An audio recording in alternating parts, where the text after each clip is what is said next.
Hello guys, welcome back to Easy Simplified. ಇವತ್ತಿನ topic ಬಂದ್ಬಿಟ್ಟು K C L Kirchhoff current law. ಓಕೆನಾ, ಇದರಲ್ಲಿ K C L ಮತ್ತು K V L ಇದನ್ನ part two ಅಂತ ಮಾಡ್ತೀನಿ. ಕೆ ಸಿ ಎಲ್ ಅಲ್ಲಿ ಥಿಯರಿಟಿಕಲ್ ಇದು, ಈಗ ಮಾಡೋ video theoretical. Next video practical, like circuit ಅಲ್ಲಿ ಯಾವ ಥರ ಪ್ರೂವ್ ಮಾಡ್ತೀವಿ ಕೆ ಸಿ ಎಲ್ನ ಅಂತ. ಓಕೆನಾ, ಸೊ ಥಿಯರಿಟಿಕಲ್ ಏನು ಜಾಸ್ತಿ ಆಗಲ್ಲ, ಐ ಥಿಂಕ್ 2 ಮಿನಿಟ್ಸಿಂದ 2.5 ಮಿನಿಟ್ಸ್ ಆಗ್ಬೋದು. So let us start. Before start ಒಂದು ಥಾಟ್ ಹೇಳೋಕ್ಕೆ ಇಷ್ಟಪಡ್ತೀನಿ. ವಿತೌಟ್ ಫೌಂಡೇಶನ್ ಯಾವುದೇ ಕಾರಣಕ್ಕೂ ಏನು ಅಚೀವ್ ಆಗಕ್ಕೆ ಸಾಧ್ಯನೇ ಇಲ್ಲ. Foundation is very important. So ಇದನ್ನ ಕ್ಲಿಯರಾಗಿ ಅರ್ಥ ಆಗಿದ್ದವ್ರು ಇನ್ನೊಂದ್ಸರಿ ನೋಡಿ, ಏನೇ ಡೌಟ್ ಇದ್ರು ಕಮೆಂಟ್ ಮಾಡಿ. Okay, so let us start. K C L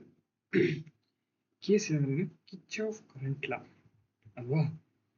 so ನಾವು ಓದ್ ಕ್ಲಾಸಲ್ಲಿ ಏನೇನು ನೋಡಿದ್ವಿ, ಪ್ಯಾರಲ್ ಸರ್ಕ್ಯೂಟ್ನಲ್ಲಿ ಮತ್ತು ಸೀರೀಸ್ ಸರ್ಕ್ಯೂಟ್ನಲ್ಲಿ ಏನಾಗುತ್ತೆ ಅಂತ ಗೊತ್ತು.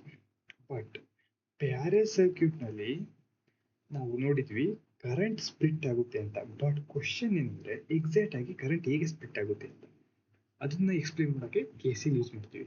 ಸೊ ಕರೆಂಟ್ ರಿಲೇಟೆಡ್ ಅಂದರೆ K C L, voltage related ಅಂದರೆ ಕೆ ವಿ ಎಲ್. ಓಕೆನಾ, ಸೊ ಡೆಫಿನೇಷನ್ ಬಂದು total current entering a node is equal to total current leaving the node. ಓಕೆನಾ, ನೋಡ್ ಅಂದ್ರೆ a junction point where wires meet. Node ಅಂದ್ರೆ simple ಆಗಿ ಅರ್ಥ ಮಾಡ್ಕೊಳ್ಳಿ, ಈ ಟಿ ಶೇಪ್ ಬರ್ತೀವಿ ಗೊತ್ತಾ, ಜಸ್ಟ್ ಜಾಸ್ತಿ ಇದು ಟೈಮ್ ಜಾಸ್ತಿ ಆಗಬಾರ್ದು, ಯಾಕೆಂದರೆ ಪಾರ್ಟ್ 1 ಪಾರ್ಟ್ 2 ಬರ್ತಲ್ಲ. ಸೊ ಇದು ಟಿ ಶೇಪ್ ಬರ್ತೀವಲ್ಲ, ಈ ಮಿಡ್ ಇದೆಯಲ್ಲ ಇದನ್ನೇ ನೋಡ್ ಅನ್ನೋದು. ಓಕೆನಾ, ಜಸ್ಟ್ ಅದಕ್ಕೆ junction point where wires meet. Okay,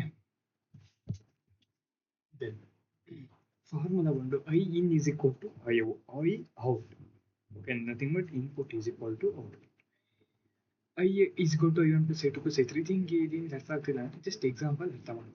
incoming current ಅಂದರೆ 5 ಆಂಪಿಯರ್ ಕರೆಂಟ್ ಕೊಟ್ಟರೆ, ಈಗ ಈ ಥರ ನೋಡಿದ್ದು ನೋಡಿ, ಇಲ್ಲಿ 5 ಆಂಪಿಯರ್ ಕೊಡ್ತೀವಿ. ಓಕೆನಾ, 5 ಆಂಪಿಯರ್ ಕೊಟ್ಟಾಗ ಇಲ್ಲಿ ಎಷ್ಟು ಸ್ಪ್ಲಿಟ್ ಆಗುತ್ತೆ, 2 3. ಈ 2 3ನೇ ಯಾಕೆ ಸ್ಪ್ಲಿಟ್ ಆಯಿತು? ಏನಕ್ಕೆ ಅಂದರೆ ಕರೆಂಟ್ ಆಲ್ವೇಸ್ ಫ್ಲೋ ಇನ್ ಈಸಿ ಡೈರೆಕ್ಷನ್. ಈಸಿ ಅಂದರೆ ರೆಸಿಸ್ಟೆನ್ಸ್ ಕಮ್ಮಿ ಇರೋದು ಅಂತ. ಓಕೆನಾ, ಸೊ ಈ ರೀತಿ 2 + 3 ಟೋಟಲಿ 5 ಬರುತ್ತೆ. ಓಕೆನಾ, ನೆಕ್ಸ್ಟ್ ಸಮ್ಮರಿ ಏನಪ್ಪ ಅಂದರೆ K C L at node incoming current is equal to outgoing current based on charge conservation. ಅರ್ಥ ಆಯ್ತಾ? This is about K C L. Numerical next ವಿಡಿಯೋದಲ್ಲಿ ಬರುತ್ತೆ.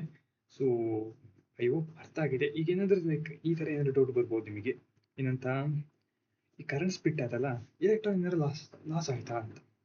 Nothing will loss. ಅದಕ್ಕೆ ಇಲ್ಲಿ ಎಂತ ಹಾಕಿದ್ದೀನಿ, ಬೇಸ್ಡ್ ಆನ್ ಚಾರ್ಜ್ ಕನ್ಸರ್ವೇಷನ್ ಅಂತ. ಹಂಗಂದ್ರೇನು, electrons are not created and electrons are not destroyed. ಇದೊಂದು ಪ್ರಾಪರ್ಟಿ ಗೊತ್ತಿರಬೇಕು. ಓಕೆನಾ, ದೆನ್ ಇನ್ನೊಂದು ಕ್ವಶನ್ ಬೇಕು ಹೇಳ್ಬೇಕು, ಇದು ಯಾಕೆ 2 3 ಸ್ಪ್ಲಿಟ್ ಆಯಿತು, ಯಾಕೆ 4 1 ಆಗಲಿಲ್ಲ? ಹೇಳಿದೆ ಯಾವಾಗಲೇ ಗೊತ್ತಾ, it depends on resistance of each branch. ಈ ಬ್ರಾಂಚಲ್ಲಿ ನೋಡಿ, ಈ ಬ್ರಾಂಚಲ್ಲಿ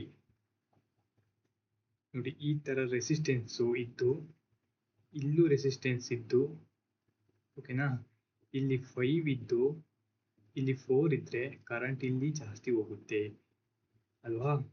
ಸೊ ಹಂಗಾಗಿ ಇಲ್ಲಿ 3 ಇಲ್ಲಿ 2 ಆಯಿತು. ಓಕೆನಾ, ಆ್ಯಂಡ್ ಇನ್ನೊಂದೇನು, current always prefers low resistance path. ಓಕೆನಾ, ಅರ್ಥ ಆಯ್ತಾ? ಸೊ ಹಂಗಾರೆ ಫೈನಲಿ ಏನು, ಕರೆಂಟ್ ಸ್ಪ್ಲಿಟ್ಸ್ ಬೇಸ್ಡ್ ಆನ್ ಯಾವುದ್ರ ಮೇಲೆ, ರೆಸಿಸ್ಟೆನ್ಸು ಮತ್ತು ಪಾತ್, ಯಾವ ಪಾತ್ ಈಸಿ ಇದೆ ಅನ್ನೋದ್ರ ಮೇಲೆ.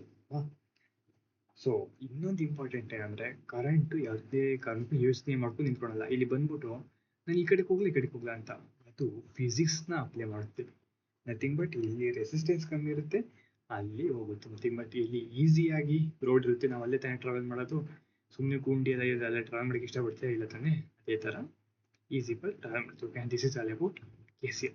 Next video onwards we will see an practical by circuit design ಮಾಡಿ ನೋಡೋಣ. ಓಕೆನಾ, ಸೊ ನ್ಯೂಮರಿಕಲ್ ಇದೆಲ್ಲ ಇದೆ, ಇದನ್ನು ಕಂಪ್ಲೀಟ್ ಪ್ರೂವ್ ಮಾಡ್ತೀವಿ. ಓಕೆನಾ, ಯಾವ ರೀತಿ ಅಂತ. ಸೊ ನೆಕ್ಸ್ಟ್ ವಿಡಿಯೋದಲ್ಲಿ ನೋಡೋಣ. Thank you.